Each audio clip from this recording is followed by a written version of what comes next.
Merhabalar arkadaşlar, ben Age of Tactics. Sıfırdan oyuna başlama serimizde gördüğünüz gibi 68 gündür birlikteyiz dostlarım. 68 gündür sizlere destek olmaya çaba gösteriyorum. Sizlere bu süreçte free to play bir şekilde ne seviyeye kadar gelebileceğimizi ve aslında bazı şeylerin ne kadar kolay olduğunu devamlı olarak göstermeye çalışıyorum. Bu hesap free to play bir hesap ve server sıralamasında da bayağı altlarda. Ama KVK savaşındaki hedefimiz ise ilk 10'a girmekti. Bu videoda bunun nasıl mümkün olacağını ve de girdiğimiz savaşta nasıl bir sonuç aldığımızı sizlere adım adım göstereceğim dostlarım. Canlar, size bir sürprizim var. 500 abone olduk. Ailemizi kocaman bir hale getirme yolunda istikrarlı bir şekilde ilerliyoruz. Ben de bu sebepten ötürü sizlere ufak bir sürpriz yapmak istedim. 500 aboneye özel olan ekrandaki kodu Tactics Age of 500 kodunu pazaroyun.com sitesinde alışveriş yaparken referans kodu olarak belirtirseniz sizler de indirimli bir şekilde alışveriş yapabilirsiniz dostlar. Bu alışverişi yapabilmeniz için videonun altına açıklamaya referans linkimi bıraktım dostlarım. Eğer linki kullanarak kayıt olursanız da sizler de bana destek olmuş olursunuz. Lütfen kanala abone olmayı ve de bildirimleri açmayı unutmayın. Bu yolda omuz omuza ilerlemeye ve de nice 500 abonelere diyelim. Şimdiki hedefimiz 1000 abone olsun dostlarım. Haydi videoya devam edelim. Sezon 2 kahramanlarının gelmesiyle hatırlarsanız toplu bir çark gelmişti dostlarım. Toplu çarkta 6 kahramandan herhangi birini seçip çevirebiliyorduk. Ben de aralarından bir tanesini seçerek 60 çark çevirdim ve dostlarım artık Lubu bizlerle.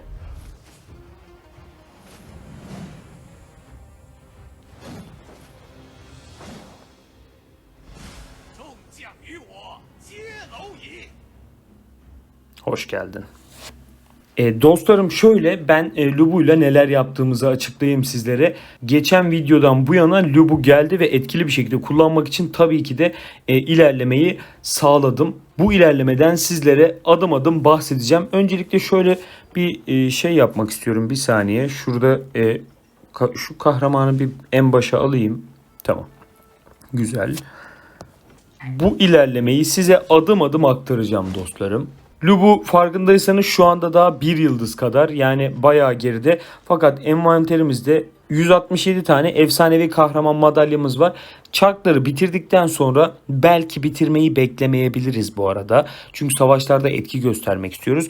Bu madalyaları da yine Lubu'da kullanacağım dostlar. Çarklardan alacağımızı alalım. Yani tabii ki çarklarla 5 yıldız yapamam ama yine de bekletmek istiyorum. Çarktan bir aldıklarımızı alalım. Ona göre sarı kafalarımızı büyük ihtimalle zaten hepsini Lubu'da kullanacağız dostlar. Lubu 5 yıldız olana dek elimde ne zaman efsanevi kahraman madalyası olursa olsun hepsini Lubu'da kullanacağım dostlar. Şimdi isterseniz Lubu becerilerini seçerken nasıl bir yol izlediğimi göstereyim. Şöyle, bakın, yırtıcı kaplanı zaten kesinlikle almanız gerekiyor ve de yanına ek olarak zayıf noktaya saldırı becerisini seçmemiz gerekiyor dostlar. Şimdi biz kahramanı elde ettiğimde benim envanterimde, şöyle envanteri de açayım. Ben elde ettiğim zaman burada elimde efsanevi beceri parşömeninden tam olarak 818 adet vardı dostlarım. Ve yırtıcı kaplanı bu seviyeye getirmek için de totalde 590 tanesini yırtıcı kaplana harcadım. 5 tane kademe oluyor bildiğiniz gibi becerilerimizde ve 20, 50, 100, 150, 270 sıralamasıyla bizden efsanevi parşömen istiyor. Bunların toplamı zaten 590 ediyor. Ben de bunları kullanarak direkt olarak 5. seviyeye çıkardım yırtıcı kaplanı. Kalanların 170 tanesini de zayıf noktaya saldırıda kullandım. 170 taneyle de bildiğiniz gibi 1. seviye 20, 2. seviye 50, 3. seviye 100 tane istediği için ancak 3 seviyeye getirebiliyoruz. Elimde de az önce gördüğünüz gibi bir miktar daha var. Yani birlikte kullanabiliriz aslında. Şöyle ne kadar olduğuna bakalım. 298 tane daha var. 5 yıldız yapamayacağım. Fakat 4. yıldızı da birlikte açabiliriz. Hatta şöyle gelelim. Ya öncelikle Lubu'da bunları beşleyeceğim zaten. Direkt olarak şöyle bir seviye daha verelim. Sizlere söylüyorum, daima ve de daima bu gibi geliştirmeleri en kudretli vali etkinliğinde yapmanızda fayda var. Fakat ben sadece bu birlik, zaten tek birliğim var. Sadece bu birlik özelinde bunları devamlı olarak basıyorum, kullanıyorum. Ben biriktirmeyi tercih etmiyorum bu birlik için. Biriktirirseniz de valide güzel etkiler gösterebilirsiniz. Yani şöyle size basit bir hesapla söylersem, mesela burada 5 seviyeye kadar getirmişim bir beceriyi. Bunu getirebilmek için az önce de bahsettiğim gibi 590 adet parşömen kullanıyoruz. Bu 590 adet size bir vali etkinliğinde 1.180.000 puan kazandırır. Yani eğer hani 1.180.000 puan gibi bir farka ihtiyacınız varsa bekletebilirsiniz. Ama emin olun, vali ya da en kudretli imparatorluk etkinliklerinde daha fazla puanı her zaman hızlandırıcılardan alırsınız. Hızlandırıcıları stoklarsanız sizin için daha tatlı olabilir. Yani en azından bunları da kullanarak biraz zevk alırsınız diye düşünüyorum ben. Dostlarım, akabinde Lubu ile beraber Atilla'nın da mor becerisini bu şekilde son seviyeye kadar getirdim. Tabi insan duramıyor, elinde böyle kahramanlar olunca bekleyemiyor. Ben o yüzden kullanmaktan yanayım. Zırh deliciyi 4 seviyeye getirirken, ya burada mor becerilerde 5 seviye yok, 4 seviye var. 320 tane destansı beceri parşömeni kullandım dostlarım. Hadi şimdi isterseniz birliğin tamamına bakalım. Şöyle madem Atilla'ya da sıçradık, şöyle birliğe geçiş yapayım ben şuradan. Geldik. Birliğimizin gücü 1.4 milyona kadar çıktı dostlar. Önce isterseniz şöyle kabaca bakalım. Çünkü KVK savaşındaki sonuçlar burada aldığımız kararların birebir yansıması olacak dostlarım. Az önce Lubu'nun ve Atilla'nın becerilerinden bahsetmiştim. Orada ufak yüzükleri de görmüş oldunuz. Burada da yıldızları görün ve bunlarla KVK savaşında neler yaptığımıza şimdi bakalım. Şimdi en çok şaşırtan kısma geliyoruz. Server sıralamam düşük ama KVK raporlarında nasıl bir sonuç almışım? İşte asıl mesele burada başlıyor dostlarım. Bahsettiğim gelişimleri birliğimize sağlamamızla KVK savaşında güzel bir etki gösterdim. Hedefimiz ilk 10'a girmekti. Bizim için ilk 10'a girmek gerçekten de çok rahat. Şimdi sizlere KVK savaşını ufaktan bir özetleyeyim. 324. serverla eşleştik fakat mağlup olduk dostlarım.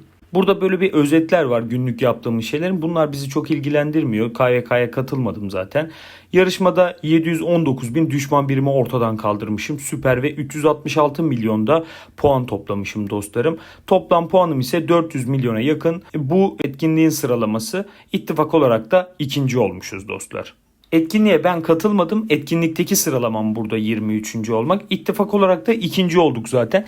210.000 asker kaybı vermişim. Dikkat edin bak. Askerlere, savaşlara falan bu cümlelerime dikkat edin. 136.000 kadarını da yenilemişiz. Şimdi buradan sınır ötesindeki savaştaki sıralamamıza bakalım. 18. bitmişim dostlarım. Ben 366 milyon puan kasmışım bu savaşta. Yani bu gibi bir hesap için gayet iyi. Yani yukarılara bakarsak da bizim ittifakımızdan bir sıralamaya iyi bir şekilde girenler var. Fakat bu insanlar benden puan olarak, sıralama olarak bayağı üstün. 324'te ciddi bir karşılık gösterdi bizlere. Sıralamamıza da şöyle bir bakalım isterseniz. Bakın ben serverda 135. sıradayım. Genelde ise 144'teyim. Erdem'e bakarsanız da 11. sırada yer alıyorum.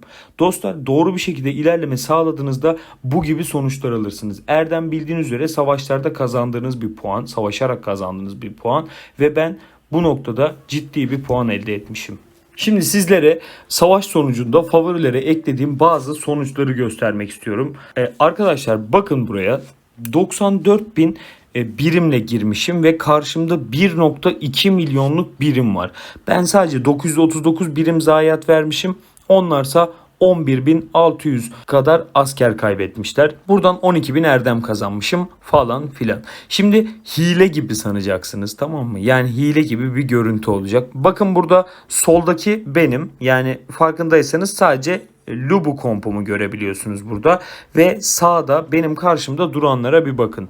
Böyle sırayla geliyorlar. Bakın 1, 2, 3, 4, 5, 6, 7, 8, 9, 10, 11, 12, 13, 14, 15, 16. Yani böyle biraz mahvolma durumu yaşanmış gibi. Farkındaysanız 10-15 farklı birliğe karşı gösterdiğimiz sonuçlardan biri bu. Bir diğerine bakacak olursak burada 91 bin askerle girmişiz yine ve 765 bin birlikle karşımıza durmuşlar. Aynı sonuçlardan yani benzer bir şekilde yine burada da görebilirsiniz. Ben tek birlikle varım karşılarında ve farklı insanlar, farklı isimler karşımda mağlup duruma gelmişler. Bir farklı raporda ise evet böyle burada da kaleme saldırmışlardı. Kaleme seferberlik açılmıştı. Bu şekilde de puan kasabilirsiniz diye bunu göstermek istiyorum. Bakın sadece kaleme bir saldırı çektim. 24 bin erdem kazandım. Rakibe 158 bin asker kaybettirdim. Yani güzel bir sonuç aldım. Burada bir arkadaşımız da kaleme takviye atmış sanırım. Şöyle devam edersek yine gördüğünüz gibi bu bir kaleme olan saldırı sanırım. Çünkü 1 milyon 300 bin birim diyor bendeki. Yani bu saldırıyı yapmışlar ve bunu bu arada böyle şey değil yani. Keyfine gelip kaleme saldırmıyorlar herhalde. Elimde birliklerimi biriktirdim. Askerlerimi güçlendirdim. Ve de artık rakibi kaleme doğru çekmeye çalışıyorum ki bana toplu bir şekilde saldırsınlar dostlarım. Buradan 16 bin kadar erdem puanı kasmışız ve de rakibe 172 bin zayiat verdirmişiz. Bunun gibi birçok rapor var. İsterseniz paylaşabilirim. Yani böyle detaylarına bakacağım ben derseniz sizlere gönderebilirim arkadaşlar. Yorumlara iletirseniz bir şekilde iletişim kurup sizlere ulaştırabilirim diye düşünüyorum. Burada yine kaleme mi saldırmışlar? Yani bu gibi raporlarımız mevcut. Şöyle sahada birliklerle çatıştığımız, aynen bunlar da sahada birliklerle çatıştığımız bir örnek. Yani kaleme değil de meydan savaşı esnasında yaşanan durumlar bunlar. Yani o an çoklu bir şekilde saldırdıkları için böyle raporlar tekli bir şekilde düşmüyor bildiğiniz üzere. 104 bin askerle 576 bin askere kafa tutmuşuz dostlar ve başarmışız. Arkadaşlar bu gibi sonuçları almak için yani gördüğünüz gibi zaten sizin için çekiyorum ben bu videoları. Sonuçları da resmediyorum şu an. Artık resmedebilir bir seviyeye geldik çünkü savaşlara dahil oluyoruz yani. Burada yine kaleme saldırmışlar fakat takviye gelmiş kaleme sanırım aynen. Bu benim birliğim değil, bunlar takviye. Burada ciddi bir kaos yaşanmıştı. Oranın sonucunda da bizim kalemdeki takviye gelmiş insanlarla ben totalde 26 bin zayiat vermişiz. Rakibe ise yine 360 bin asker kaybı yaşatmışız dostlarım. Buradan biz 122 bin erdem kazanırken rakipse 59 bin erdem kazanabilmiş. Şimdi dilerseniz sabırsızlıkla beklediğim o ana geçelim. Artık şu birliği bir inceleyelim. Yani neler olduğuna bir bakalım istiyorum. Çünkü ben bir yandan da geliştirmek istiyorum. Sizleri bekliyorum bunlar için bildiğiniz gibi dostlarım. Teçhizatları, yüzükleri hiçbir şeye dokunmadım. Şimdi beraber bakacağız. Kahramanlarımız yani 110 seviyeydi. Ben herhangi bir geliştirme yapmadım. Basmadım 110'dan 115'e. Tabi kabile kese kese onu bunu kese kese 115 seviye oldular zaten. Biraz ben dayanıklılığımı boş bırakmıyorum. Hepsini kullanıyorum dostlar. Beceri seviyelerimiz hala 35 seviyede. Yani kahramanımız 120 seviye olduğunda becerileri de 40 seviye yapabiliyoruz. Becerilerde Lubu'yu fullledikten sonra Lubu'nun yani zayıf noktaya saldırısını da 5 seviye yaptıktan sonra Atilla ile ilgileneceğim dostlar. Atilla'nın da burada eleştirel içgörüsünü 5 seviye yapmaya doğru götüreceğim. Şu an aslında mesela bu gibi durumlarda basıp 2 seviye falan yapmamız çok mantıklı. Çünkü buradaki etkiyi de arttırıp onu da kullanmaya başlamış oluyoruz. Fakat ben biraz düzenli gitmeyi seviyorum arkadaşlar. Yani bekletelim. Buraya 270 adet olduğunda direkt basıp geçirelim bunu. Ve de Lubu ile ilgili bir şey düşünmek istemiyorum yani ilerleyen süreçte. 135 tane kalmış zaten. Etkinliklerde güzel bir etki göstererek bunları hızlı bir şekilde toplayabilirsiniz. Gördüğünüz gibi bakın ben yani yine söylüyorum, hep de söyleyeceğim. Free to play bir hesap bu. Bakın 590 yaklaşık 1000 tane toplamışım yani ben. Sadece şuradan gördüğünüzde bunu anlayabilirsiniz. Teçhizatlara bakarsak da 60, 50, 59, 50 seviye şeklinde duruyor. Yani bunları bakın beklettim demiştim. Yani bu kadar bekletebildim. Şöyle bunları öncelikle 60 seviye bir yapalım beraber. Önce hatırlarsanız Lubu'yu 60 seviye yapacaktık. Sonra da diğerleriyle ilgilenecektik. Zaten bir tanesini az önce gözünüzün önünde yaptım. Şimdi bunu da yaptık. Böyle bunu da kaça kadar getirebiliyoruz? 55'te kaldı. Birazdan bunu 60 yaparız. O an geldiğinde sizlere göstereceğim. Bildiğiniz gibi kahramanlar tek başına bir şey ifade etmiyor. Asıl farkı yaratan onlara ne giydirdiğin ve nasıl geliştirdiğindir. Bunu da buraya yazın. Sağ altına da şöyle Age of Tactics diye koyalım. Teçhizatlardan devam edeceksem Guan Yu ve Atilla'nın bildiğiniz gibi zaten 10 seviye yapıp bıraktım demiştim. Şöyle bak kendi kendine olmuş ya, buraları da yapmamışım. Zaten bir tane yapmamışım bu arada. Öyle çok da bırakmış değilim. Şunlara basacağız. Şu yetenekleri de hemen elden çıkaralım. Bir tane var zaten. Şuradan kalmış yarısı. Şöyle bastık. Bunda da var mı? Bunu basmışımdır kesin. Aynen. Tamam. Teçhizatlardan devam edecek olursak bakın şurada bir bildiri veriyor. Geliştirebilirsin diyor. Fakat bunu hemen 3. yıldıza açmıyorum. Neden açmıyorum? Dostlarım bakın, farkındaysanız süvarilerin can bonusu ve birim kapasitesi veriyor. Ve bizim Guan Yu ve Atilla'mızda bunlar daha açık değil. Birazdan bunları da geliştirip yani 20'şer seviye yapıp buradaki yetenekleri açarak süvarilerin can bonusu ve birim kapasitesini öncelik olarak katmaya çalışacağız. Sizlere geçenlerde de söylediğim gibi önce kaskımızı 2 seviye, bileğimizi 1 seviye, zırhımızı 2 seviye ve çizmemizi ise 3 seviye yaptıktan sonra diğer seviyelerle ilgilenmeye başlayacağız. O yüzden şimdi kaskı 3 seviye yapmıyoruz.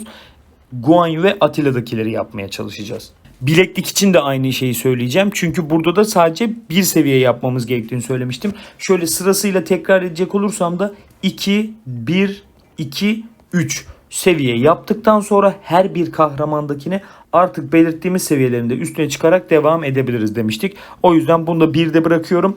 Diğer kahramanlarınkini yaptıktan sonra bunlara devam edeceğim. Şimdi isterseniz mücevherlerle ilgilenelim dostlarım. Önce mücevherlerle ilgilenmeden önce sizin için, yani ben bunları sürekli bekletiyorum bu arada. Şöyle bir envanterde ne kadar mücevher sandığı var birlikte bakalım. Geldik envantere.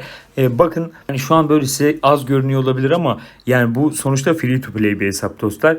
4 tane mor, 17 tane mavi, 22 tane yeşil ve 100 tane de gri sandık elde ettik. Şöyle griden başlayalım isterseniz. Böyle ne çıktığına bakmamıza gerek yok. Zaten geliştirme ekranında neler elde ettiğimizi görürüz. Bunları da şöyle toplu bir şekilde açıyorum. Sizi beklemiştim, böyle var ya, sabırsızlanıyorum yani şunları bekletirken. Şunu da açalım. Can gemi çıktı, çok güzel. Harika. Severiz. Şimdi beraber mücevherleri geliştirmeye geçelim dostlarım. Ben şöyle geçiş yapıyorum genelde. Geldik bu ekrana. Siz bu ekranda mı yapıyorsunuz bilmiyorum ama ben bu ekranda çalışıyorum. En baştan başlıyorum. Ben bu kısmı hızlıca yapayım isterseniz.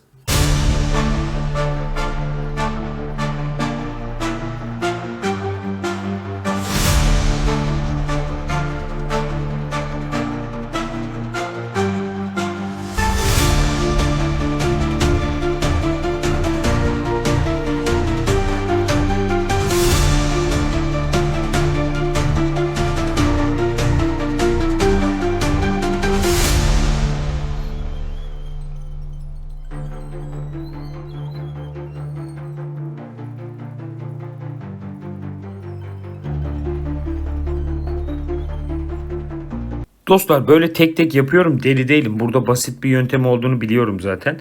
Ama bunu açıklama ihtiyacı duydum. Ya ben böyle geride bir şey kalsın istemiyorum. Yoksa buradan böyle basitçe yapmayı biliyorum. Ama böyle arkada böyle sıradanlar falan kalıyor öyle üçlü bir şekilde kullanmadığı takdirde. Sonra sinirlerim bozuluyor. Ben böyle hepsini geliştirip bitirmek istiyorum yani. Mücevherlerimizi geliştirdik. Şimdi onları kahramanlarımızda kullanmaya geçelim dostlar. Ufak ufak da birliğimizdeki artık bazı şeyler, taşlar yerine oturmuş olsun.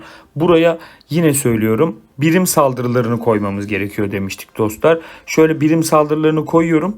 Birim saldırılarını koyduktan sonra da boş bir yer kaldığında da can gemi yerleştiriyorum. Aynı şekilde ayakkabının başına da geliyorum ve can gemini yerleştiriyorum dostlar.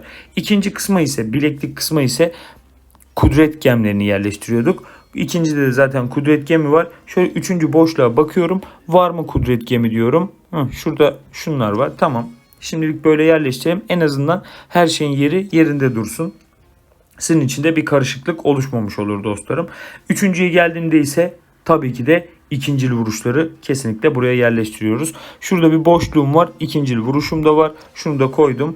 Geliyorum. Ayakkabım da 60 seviye olmadığı için 3. seviye açık değil. Birazdan açar koyarız. Şimdi diğer kahramanlara bakıyorum. Şöyle Atilla'dan devam edelim isterseniz. Atilla'da bu kısma aslında can da koyabilirim. Savunma değil ama kapasite koyabilirsiniz dostlar. Zaten elimde bir tane varmış mor. Onu da şuraya koydum. Şurada da bir tane kapasite boşluğumuz var. Ayakkabı 10 seviye olduğu için sadece ilk kısmı var bir şey koyabileceğimiz. Onu da yerleştirdik. Buraya geldiğimde ise Atilla'nın bileğinde de zaten kahraman tüm nitelikleri gemimiz mevcut. Bunu bu şekilde kullanabiliriz dostlar. Yine zırhında da buraya dediğimiz gibi normal saldırı koymamız gerekiyordu. Zaten normal saldırı var. Şimdi Guanyo'ya geçelim. Guanyo'da da şöyle teçhizatlar boş gibi duruyor. Tamam. Buraya geldik. Şimdi ben burada ne koyabiliyorum? Yani koyabileceğim pek bir şey yok. Tabii ki de tüm birimlerin saldırısını koymak isterim. Ama şu an yani bunu koymaktansa şunu koymak daha mantıklı. Can gemi her zaman iyidir dostlar. Guanyo'da buraya geliyorum. Burada da varken elimde tüm nitelikleri yerleştireyim şöyle. Zırha geliyorum. İkincil vuruş vuran bir kahraman bu da. O yüzden şu ikincil vuruşu koyuyorum buraya. Buraya geldiğimde ise elimde ne kaldıysa kapasite var mesela. Kapasite yerleştirebilirim. Yani şimdi mücevherlerde başlangıç düzeyinde olduğumuz için bu gibi aksaklıklar mevcut. Ama genel manada yavaş yavaş neye doğru evrildiğini görüyorsunuz zaten dostlarım. Teçhizatları tamamladık ama yüzükler olmadan da bu iş yarım kalır. Gelin yüzükleri nasıl ve neden bu şekilde geliştirdiğimize bakalım dostlar. Lubu'ya biz buradan zaten papatya yüzüğü almıştık bildiğiniz üzere. Aynı şekilde Atilla'ya da gece kurdunun yüzüğünü çektik.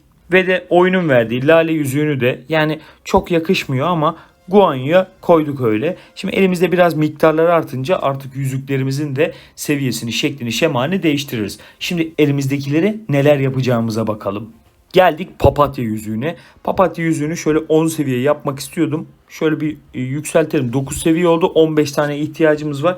İsterseniz hiç böyle gevelemeyelim. Şöyle kaydet ve çık diyelim buradan.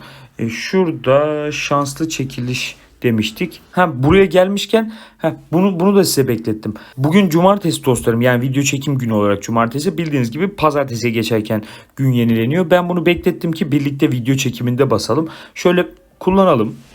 Bak zaten çıktı da güzel, harika. 10 tane daha kullanacağım. Bir de ne demiştik? 4 tane de tekli basacağım şimdi. Bastım mı ya bunu? Dur, anlamadım. 27 28 29 yaptım, bıraktım. Neden? Bu yenileme günleri dahilinde zaten 10 saat sonra 11 saat sonra bana bir tane daha bedava verecek ve ben 30'a tamamlamış, buradan da kuyumcu nişanlarımı almış olacağım dostlarım. 16 taneyi de gelecek haftaya bırakıyorum. Şimdi zaten istediğimizi aldık. Artık böyle satın almamıza gerek kalmadı. Ben normalde kuyumcu nişanıyla almayı düşünüyordum ama işte bazı şeyleri unutuyorum. Şöyle tekrar geldim yüzüğe. Yükselt diyorum. Artık 10 seviye yaptık. Bildiğiniz gibi her 10 seviyede bir yüzükler becerisinin yüzdesini arttırıyor dostlar. Onu da şu sağ üstten bakabilirsiniz. Bakın burada gördüğünüz gibi 10, 20, 30 seviyelerde. Şu an mesela %35.65'ti oranı. %62. Yani yüzük 2 katına çıktı gibi bir şey oldu dostlarım. Tabii ki de her seviyede de buradaki nitelikler artıyor. Şu sağ üstte gördüğünüz birlik saldırısı ve birlik savunması nitelikleri artıyor. O yüzden şu 45'i de basalım. 11 seviye olsun yüzüğümüz. Gece kurdunun yüzüğüne gelelim. Bu şu an bir seviye daha. Birlikte yükseltelim şöyle. 2, 3, 4. Nereye kadar gidebileceğiz? 10 olmaz diye düşünüyorum. 8 seviye oldu. Şu an tahminimce 65 tane ihtiyacımız var. 65 tane mor ne kadar kuyumcu nişanı ediyor? Olmadı alalım diyeceğim de. Yani alasım da yok açıkçası. Çünkü kuyumcu nişanı bizim için önemli. Şuradan yine de bakalım 65 tanesi ne kadar ediyor diye. 780 kuyumcu nişanı, yani biraz fazla. Bence birlikte bekleyebiliriz dostlar. Neden bekliyorum? Yani normalde veririm bunu. Var, elimde de var yani 1445 tane var. İlerleyen süreçte buradan 4000 kuyumcu nişanlık bir yüzük açmamız gerekirse ve ona ihtiyacımız olursa, ki olacak, o zaman rahat bir şekilde alabilmek istediğim için kuyumcu nişanlarımı boş yere harcamak istemiyorum dostlar. Yüzüğümüzü 10 seviye yaptığımız için de görev tamamlamış olduk. Gelelim tekrardan. Bunu 11 yapabildik. Bu da 8'de kaldı. Hallederiz. 10 seviye olduğunda güzel bir etki artışı olacaktır elbet. Bakalım hatta buradan. Ne diyor? Birliğin yaptığı her 9 normal saldırıdan sonra tüm kahramanların normal saldırı ve ikinci vuruş beceri hasarı %5 artacakken %8 kadar artacak. Yani yine ortalama olarak bir miktar verecek olursam yüzük kendini 1,5 katına kadar çıkarıyor. Ve de ne diyor? Zırhını da 3 saniyeliğine 7,35 azaltıyormuş rakibin.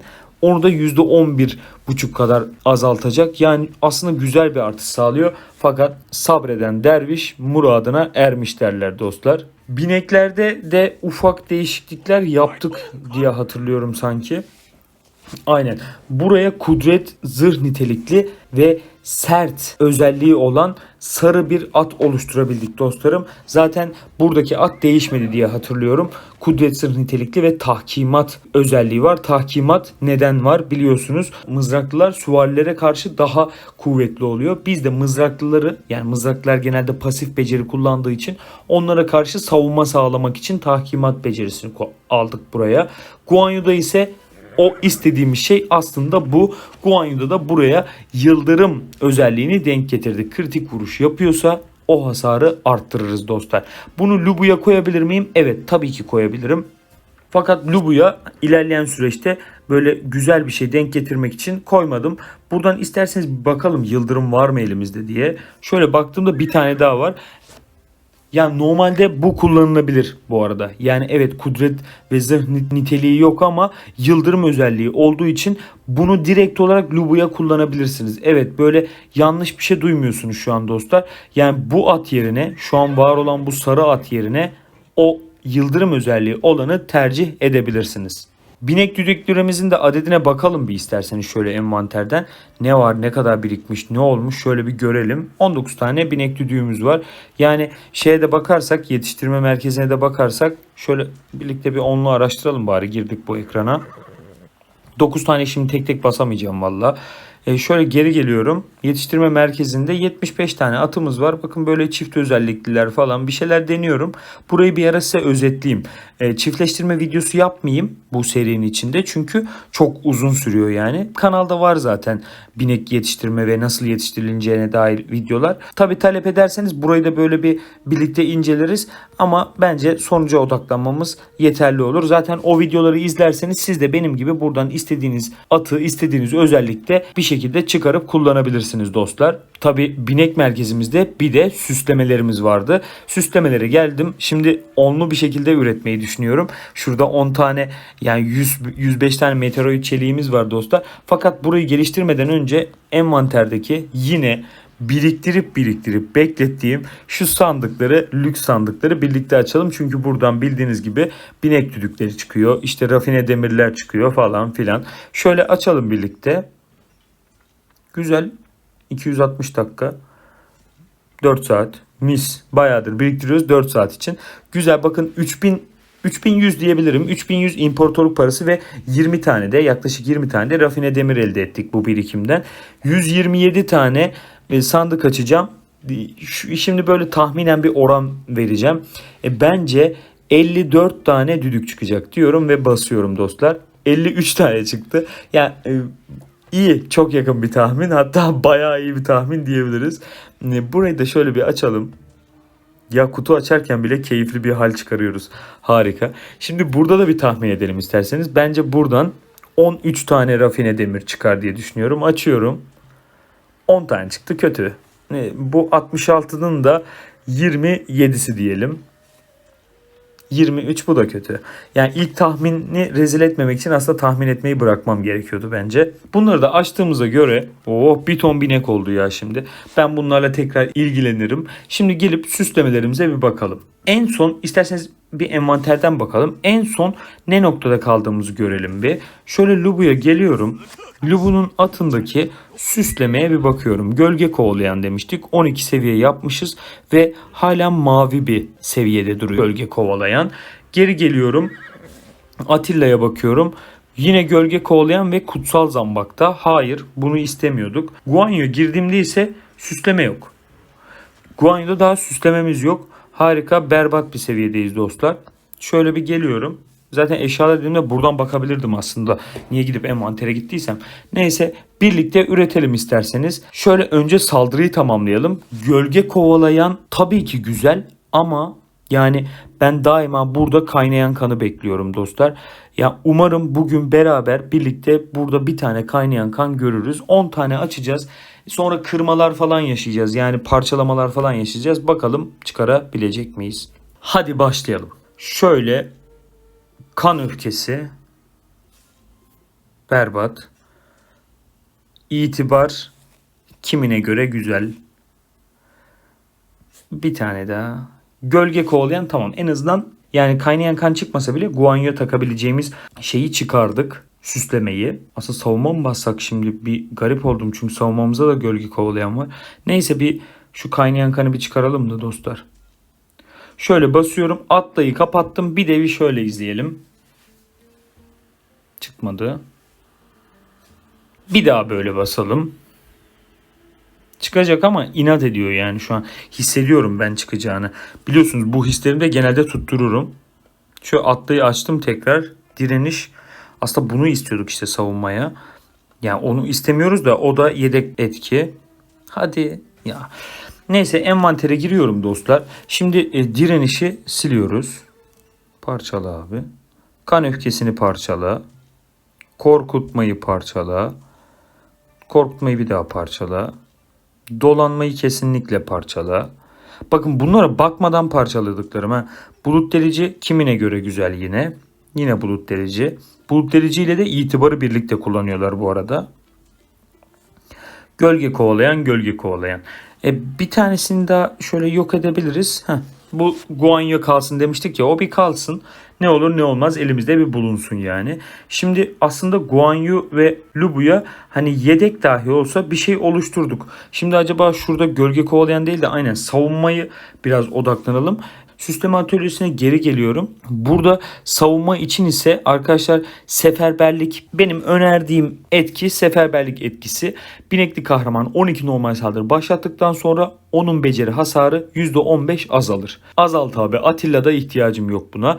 Birlikteki diğer kahramanların beceri hasarı ise şu kadar artar. En fazla 2 kez birikir. Daha ne istiyoruz abi biz?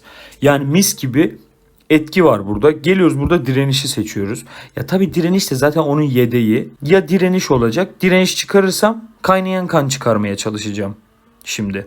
Ama direkt seferberlik çıkarırsam yine kaynayan kan çıkarmaya çalışacağım. Ama direniş çıkardığım takdirde kaynayan kanı da çıkardıktan sonra yine seferberlik çıkarmak için devam edeceğim yani ben bu sürece. Şimdi birlikte ilk adımı atalım. Bulut delici geldi. Berbat. Yani savunmada hiç işi yok. Zafer de öyle. Yine zafer, en azından bir tane direniş verse de düzeltsek yani kahramandaki şeyi, süslemeyi, ama vermedi. Şöyle 5'inde çıkanların hepsini parçalayacağım şu an. Toplu parçala bu noktada işe yarar mı diye düşünüyorum da valla ben toplu parçalama konusunu toplu yapmak benim canımı sıkıyor. Yani yapamıyorum. Yanlışlıkla bir şey yapıp elimdekini parçalamaktan korkuyorum. Şöyle tekrar basayım. Dostlar işte bu ya. Seferberliği denk getirdik. Ya şükürler olsun. Ana hesabımda bile denk getiremedim şunu ya. Valla mutlu oldum ya. Sesimden anlaşılıyordu diye düşünüyorum. Seferberliği denk getirdik. Hemen şöyle bir şey yapalım. Şunu parçalayalım. Takılı diyor, bunu çıkar diyor. Çıkarayım abi. Sen yeter ki iste. Şu binekten kaldır. Hatta direkt şuraya seferberliği de yerleştireyim de. Şükürler olsun ya. Heh. Şöyle. Şunu da artık parçalayayım. Tamam, parçala. Şöyle atölyeye geldik. 2 tane şansımız kaldı. Şimdi 2 tane de şu kaynayan kan çıkarsa ya harbiden böyle bugün tadından yenmez diyeyim yani. Hadi bakalım. Kan öfkesi, dolanma verdi. Şimdi bunları bir parçalayalım. Durun, daha bir şansımız daha var. Parçaladık. Kaynayan kanı şöyle ekrandan götüreyim. Gölge kovalayanı getireyim ki onu vermesin. Şöyle bir basalım. Olmadı. Bulut delici. Canımız sağ olsun. Yapacak bir şey yok. En azından seferberliği denk getirdik. Şunu da şöyle kuşanalım guanyomuza. Aynen, işle diyelim. Tamam. Güzel. Şimdi bunlara neler yapacağımıza bakalım. Önce bir envanterimize girelim. Ne oldu? Gün mü yenilendi? Reklam vermeye başladı bu. 2 tane süsleme bastık ya, hemen bastı reklamı. Neyse. Şöyle bir envanterimize girelim. Ne var elimizde? Kalsedonumuz var 35 tane. 77 tane rafine demirimiz var. Ve 3100 tane de ham demirimiz var. Ham demir çok önemli. Dostlar bakın, ham demir yetmiyor. Ham demiri nereden alabiliyorsanız fokuslanın. Yani demedi demeyin, kalırsınız vallahi yarı yolda. Şöyle bir süslememe geçtim. Nitelikleri arttır dediğinde mor deneyelim mi? Mor mu deneyelim, seviyeyi mi netleştirelim? Dostlar, üzülerek söylemem gerekiyor ki bizim için seviyeyi netleştirmek daha önemli. Çünkü yani ben kendim için bu yorumu yapıyorum. Herkes için yapmıyorum bakın. Benim için daha değerli. Neden? Ben free to play bir hesabım. Zaten herhangi bir güç artışına, her türlü bonusa ihtiyacım var. O yüzden böyle hani bir piyangoya bırakamam yani. Burada çünkü bir yüzdelik bir ihtimal var ya, geri düşme ihtimali de var, ileri gitme ihtimali var. Yani bilemiyorum. O yüzden ben bir önce 20 seviye yapayım diyorum. Buyurun. Yani sizinle birlikte yapıyoruz zaten. 18, 19, 20. 20 seviye yaptık. Bakın 20 seviye yaptıktan sonra ikinci seviye için, yani süvari cam bonusunu açabilmem için benden 20 tane rafine demir istiyor. Rafine demirler de bu sebeple önemli. Hemen burada geliyorum, 20 tane rafine demirimde basıyorum ve ikinci seviyeyi açıyoruz. Tamam, 20 seviye yaptık. Savunma süslemesine şu an bir seviye atlatmak istiyordum ama basacağım galiba. Basıyorum.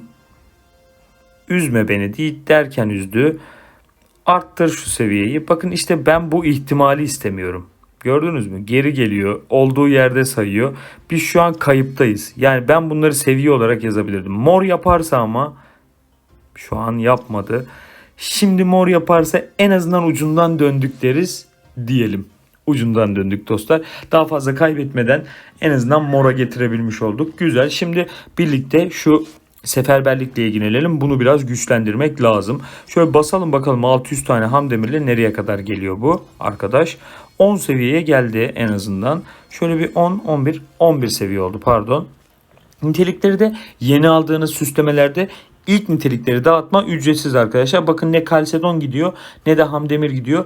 Yani alın, kullandığınız anda direkt bunu yapın. Bir kere şöyle bir şey yapın yani. Bu seviyeyi atlatın. Tak, zaten %100 geçiyor yani.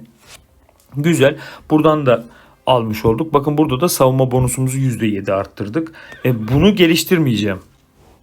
Guanydokini geliştirmeyeceğim. Neden geliştirmeyeceğim? Çünkü kaynayan kana fokuslandığım için. Şimdi bir de bunu geliştirirsem, bunu sıfırladığımda ve de yine nitelikleri dağıtmada kullandığınız kalsedonlar falan var ya, bunları da geri alamıyorsunuz. Bilginiz olsun yani. Bu hani sıfırladım bana bunları geri vermedi gibi bir geri bildirimde bulunmanıza gerek yok oyuna yani. Süslemelerimizi de güzel bir şekilde ürettik ve geliştirdik diye düşünüyorum dostlar. Birlik ne hale geldi? Şöyle bir bakalım. 1,6 milyona yaklaştık diyebiliriz dostlar. Güzel oldu. Yine artışı sergiledik. İsterseniz şöyle bir şey de yapabiliriz beraber. Yani iyice abartalım. Şöyle bir terfi takas et diyelim. Sonraki seviye diyelim. Bir basalım bakalım ne oluyor. Şunlar bir şeye dönüşsün. Lubu'ya dönüşsün. Şöyle. Şöyle biraz keyfimiz yerine gelsin ya. Hep biriktir, hep biriktir. 100 tane daha arkadaşlar. Ya bunlar birikim. Biriktirdik bu dakikaya kadar yani. 3 yıldız yaptık Lubu'muzu dostlarım. Yani 5 yıldıza doğru gitmek hedefimiz bildiğiniz gibi. Şimdi bundan sonrakini bekleteceğim. Bundan sonraki sarı kafaları bekleteceğim. Şöyle aslında takas 33 tane kalmış zaten. Takas et deyip burada da bekletebilirim. Şöyle 3 yıldızda net kalsın. Kalanları da ilerleyen süreçte beraber takip ederiz zaten. Ekranımızda şu anda baktığınızda şey kalmadı. Birazdan durun bakacağım, şu ödülü alayım da. Envanterde şu an şey kalmadı. Sarı kafa kalmadı. Şöyle bakalım, madalya diyelim. Aynen, sarı kafalarımızı komple bitirdik. Hepsini Lubu'ya bastık. Şu anda ne kadar ihtiyacımız kaldı dersek, bir dakika.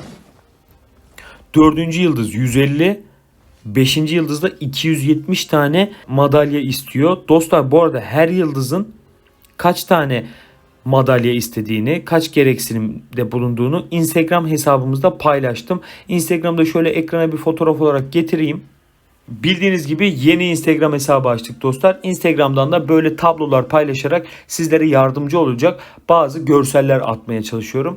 Yani sizin böyle arşivde kayboluyor, çünkü ben yeni başladığım zamanlarda her şeyin böyle SS'ini kaydediyordum. Size böyle yardımcı olabilmek için Instagram'da da ufak bir bilgi görselleri paylaşacağımız hesap açtık. Dilerseniz takip edebilirsiniz.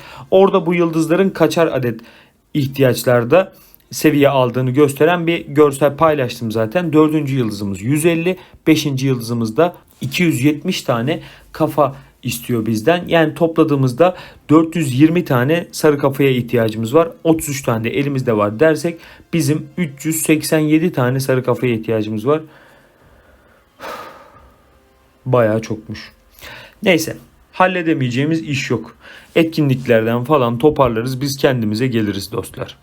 Bizi kimse yıldıramaz. Arkadaşlar bugünkü yenilikler bitmeyecek. Yani devam edin. Lütfen izlemeye devam edin. Çünkü gerçekten güzel etkiler daha gerçekleştireceğiz. Bugün paralı askeri falan açmayı düşünüyorum. Birazdan paralı askerde neler yapacağımızı falan göstereceğim yani sizlere. Ama öncesinde bu ana kadar beklettiğim şu hazineyi bir boşaltalım artık, yeter. Yeter. Ben bekletmekten sıkıldım. Yani bekletmekten sıkıldığımda pek bir şey yokmuş aslında. Şurada kılıçları parçalamıyoruz. Çünkü bir sonraki birliğimiz kılıç olacak. Fakat mızrakları parçalayabiliriz. Neden parçalıyorum? Ya çünkü hani şu an geliştirmeye ihtiyacım var. Bunlar da böyle bekleyeceğine parçalansın bari. Zaten çok da yokmuş. Şöyle parçaladım. 2 tane kılıç var. Gerisi zaten kullanacağımız şeyler. Tamam, bunları da parçaladığımıza göre artık aslında kılıca da dağ var deyip onları da parçalasam mı? Şu an ihtiyacım var gibi çünkü. Ya en azından size göstereceğim kısım için ihtiyacım var. Tamam, öyle yapalım. Şunları da parçalayayım. Şu 2 tane zaten çok da bir şey değil yani. Evet, şöyle parçaladık. Geriye sadece süvari olanlar kaldı. Onlar kalsın. Şimdi şöyle geliyorum birliğe. Şurada Guan Yu'nun miğferine geldik. Miğferleri 20 seviye yapacağımı söylemiştim. Sebebi de bunları bir seviye atlatmak istiyorum demiştim. Şöyle bunu bir 20 seviye yapalım. Tamam. Aynı işlemi hemen Atilla'ya da gerçekleştirelim. Bunları 20 seviye yapmak istemem. Olacak mı ya bu? Ol be. Oldu.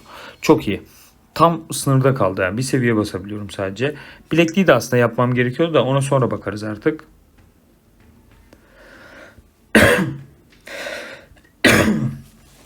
Guan Yu'ya geldim.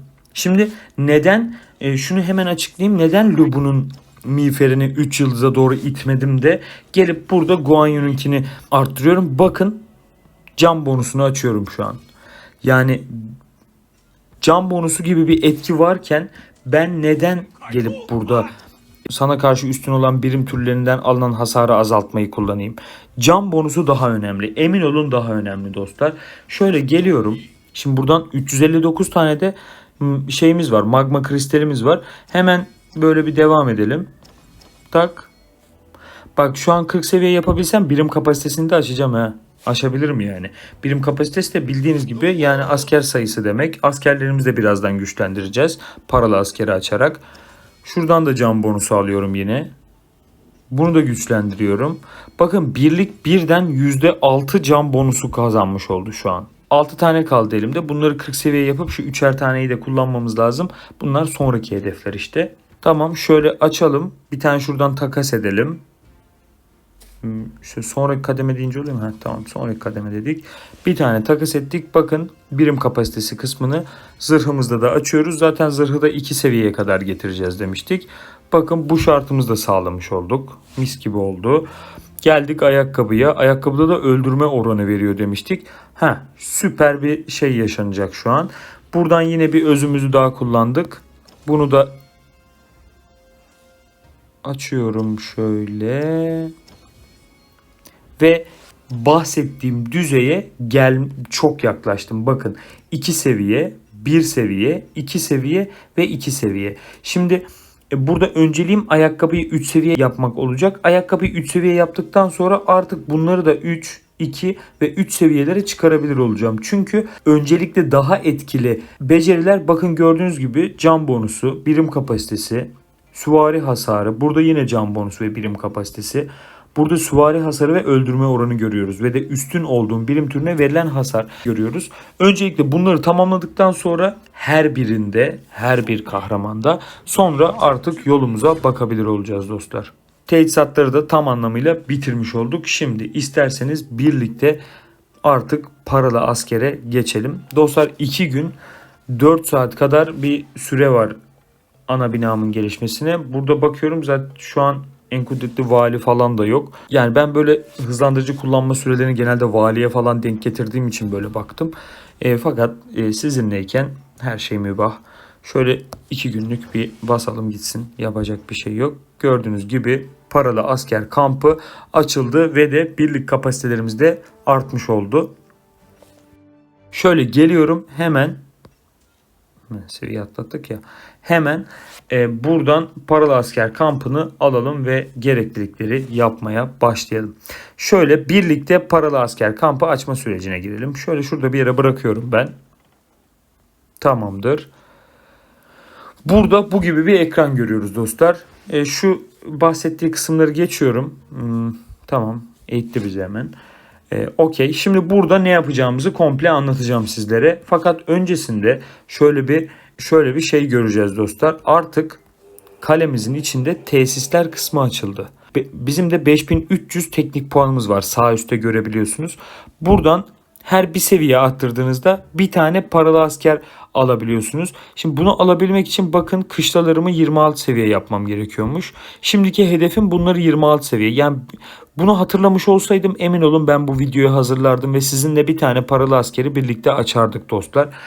Fakat bir sonraki videoya nasip olur inşallah.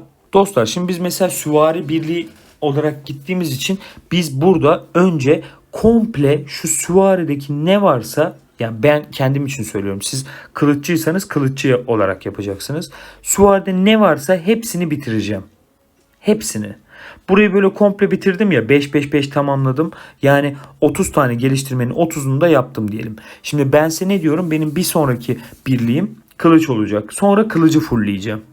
Kılıcı komple tamamlayacağım. Kılıcı da komple tamamladıktan sonra zaten farkındaysanız bakın ortada şurada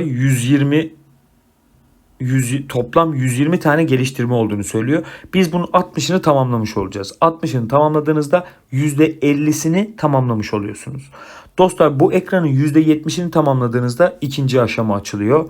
İkinci aşamada da yine az önceki dediğim gibi önce ben yani kendi hesabım için süvariyi daha sonra da kılıçlıyı tamamlayarak devam edeceğim.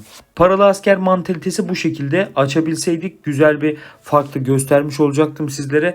Yani tatlı olacaktı. Şöyle kasaba merkezimizi 26 yaptığımız için bir ödüller aldık. İlk paralı asker araştırmamızda bari birlikte başlatalım. Şöyle nereden başlasak? Verilen karşı hasar diyor. Hasar bonusu diyor. Can bonusu. Yani fark etmez. Hepsini yapacağım için şöyle ben saldırı bonusundan başlayayım ama şöyle ilk araştırmayı beraberce yapalım. Hadi hayırlı uğurlu olsun dostlar. Artık bir paralı asker kampı yetiştiricisiyiz biz de. Şunları şöyle 26 yaptıktan sonra da dediğim gibi bir sonraki videoya umarım hazır olur. Birlikte paralı askerimizi açarız ve paralı asker açma ve ilerletme sürecinde nasıl olduğunu birlikte görürüz dostlar. Şimdi şöyle bir birliğimize bakalım. Birliğimiz 1.8 milyona yaklaştı dostlar. Yani birilerine ders verebilecek seviyeye geliyoruz yavaş yavaş. Şöyle Guanyu'da yıldızımız var mı diye bakıyorum. Yokmuş bu arada. Aklıma gelmişken ona da bakayım dedim. Dostlar sadece bu yüzük, teçhizat, beceri, süslemeler falan değil. Günlük ve sürekli etkinliklerde de izlediğim yol bu hesabı bugün buraya kadar taşıdı. Dostlar etkinlikler demişken şunu da hemen araya katmak istiyorum. En kudretli vali etkinliğinde 98. oldum. Yani böyle hani diğer etkinlikler gereği böyle hızlandırıcı kullanma, onu yapma, bunu yapma gibi şeyleri gösterdim. Kabile kesme, işte toplamaları yerine getirdim en kudretli valide falan derken 98. sıraya geldim ve bakın buradan Jules Caesar'ı elde etmiş olduk. Az önce zaten gördünüz burada Jules Caesar da artık bizlerle.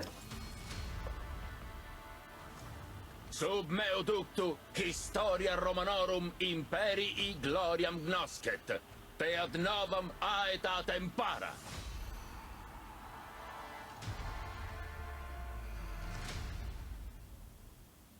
Kullanır mıyım, kullanmaz mıyım bilmiyorum ama kahramanı nasıl edindiğimi sizin de bilginiz olsun istedim. Bugün farklı olarak sefer kısmına bakalım istiyorum. Şöyle birlikte geçelim o kısma da. Şöyle sefer kısmına birlikte, yani bu ekrana tekrardan bir birlikte bakalım. İkinci videoda bakmıştık diye hatırlıyorum en son. Şimdi beraberce izleyelim. Ordu talimi diye bir kısım var mesela. Dostlar burası gayet basit bir kısım. Şuradan kahraman yardım dediğiniz takdirde arkadaşlarınızın sizin seçebilmeniz için buraya bıraktığı kahramanlar arasında seçimler yapabiliyorsunuz dostlar. Bakın mesela bir arkadaş sağ olsun buraya güzel bir Lubu bırakmış. 5 yıldız Lubu. Şu an mesela birliğimde 5 yıldız Lubu var gibi, ben artık bunu kullanabileceğim. Burada da şöyle bir geleyim. Nereye koyalım mesela? Şuraya koyalım, fark etmez. Şunu şöyle alayım. Mesela burada da başa da şurada Azap hesabının videosunu çektiğimiz hesabındaki tüm detayları bizim düzenlediğimiz Miyamoto'yu buraya yerleştirelim dostlar. Şöyle kaydet dediğinizde artık bir 5 yıldızlı Miyamoto'nuz ve de 5 yıldızlı Lubu'nuz var arkadaşlar. Geldim, kaydet ve çık dedim. Artık buradayım. Şimdi burada şöyle bir şey var. Buraya savaş deyip tek tek yapmanıza gerek yok arkadaşlar. Şu sağ altta bakın, şu işarete tıkladım ve de diyor ki otomatik olarak beni devam ettir. Dostlar böyle bıraktığınız takdirde zaten burayı rahatça halledebiliyorsunuz. Kütür kütür de geçiyor yani. Bakın şöyle şu an sadece otomatik. Ben herhangi bir şey yapmıyorum. Yani birlikler yeterince güçlü olduğu için zaten bakın siliyorlar yani şu an. Çatır çatır bitiriyor hemen. Bu herhangi bir yerde takılmıyor. Hani bir şey ekranı geldiğinde de bakın, seçim ekranı geldiğinde de kendince en yüksek ödül veren, bonus veren kısmı seçiyor ve de yine devam ediyor çatışmaya. Genelde böyle çatışmaları seçiyor. Mesela ikmal noktasını seçmiyor. Savaşları seçiyor genelde. Savaşlarda da zaten kaybetme gibi bir durumumuz yok. Şu an burada 2 tane 5 yıldızlı hero var yani. Arkadaşlardan destek aldığımız için. Bu arada destek aldığınız arkadaşlar da sizin, yani her destek alan için ufak ufak ödüller kazanıyor dostlar burada. Siz de yüksek yıldızlı kahramanlarınızı buraya koyabilir ve arkadaşlarınıza yardımcı olabilirsiniz diyelim dostlar.